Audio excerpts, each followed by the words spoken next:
Assalamualaikum warahmatullahi wabarakatuh. Waalaikumsalam. Allahumma shalli ala sayyidina Muhammad wa ala sayyidina Muhammad walhamdulillahirabbil alamin. Yang kita hormati bersama Bapak Kiai Haji Mas'ad Al-Zaya dan Bapak Kiai-Kiai yang lain dan Bu Nyai, mohon maaf saya tidak hafal satu persatu, dan Yai Nawawi yang sudah sering kesini juga, yang tidak lupa kita ucapkan juga yang kita hormati bersama dari Yai Haji Gus Arifin. Kalau kemarin masih Gus, sekarang sudah Kiai Haji. Kalau kemarin katanya saya belum pantas diceluk Gus karena masih istri satu. Sekarang sudah ketambahan Kiai, berarti sudah pantas.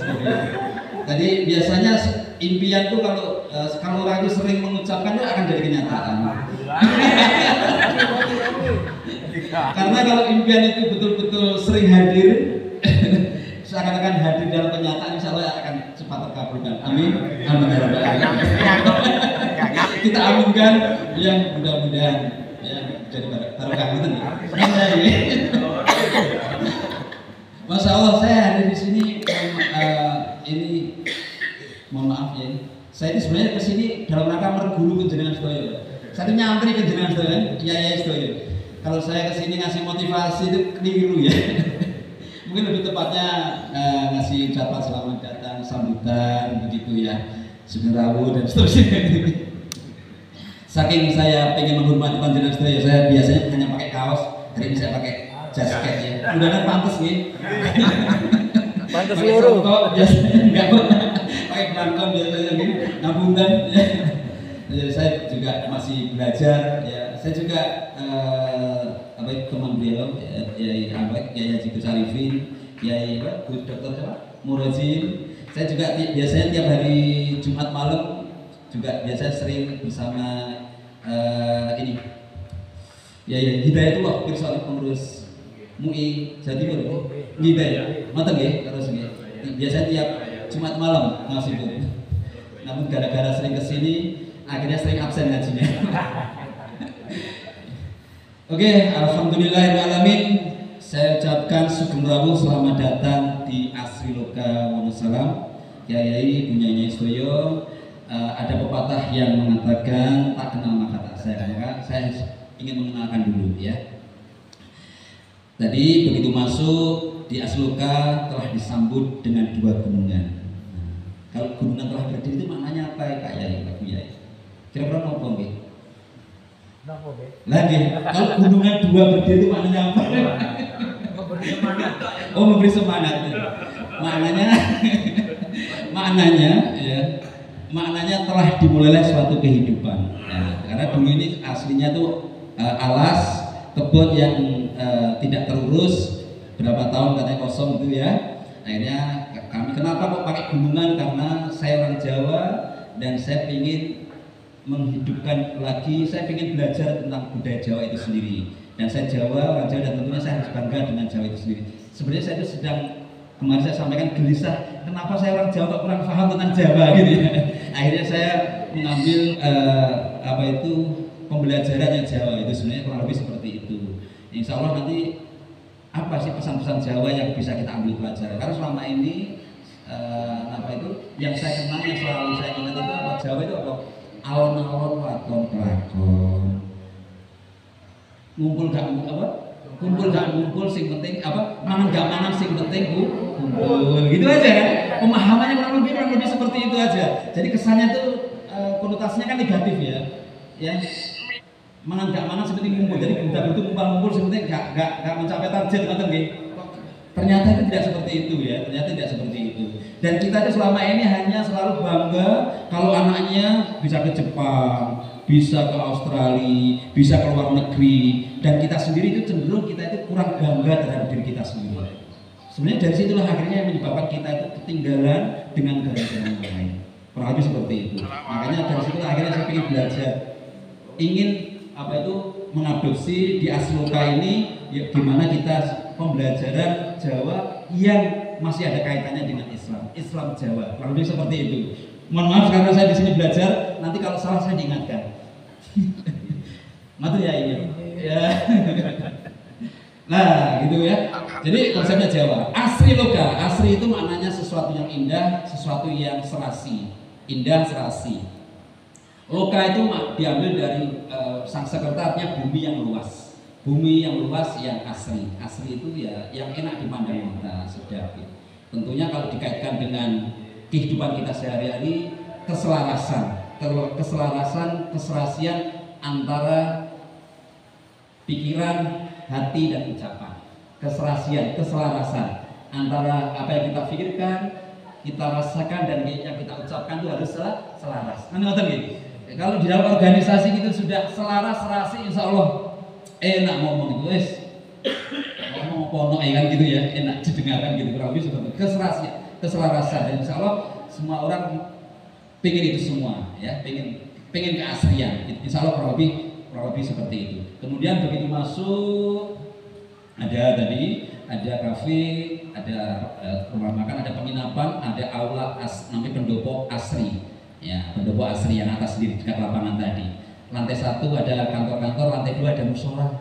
Nah, bapak-bapak nanti yang musola di atas bisa.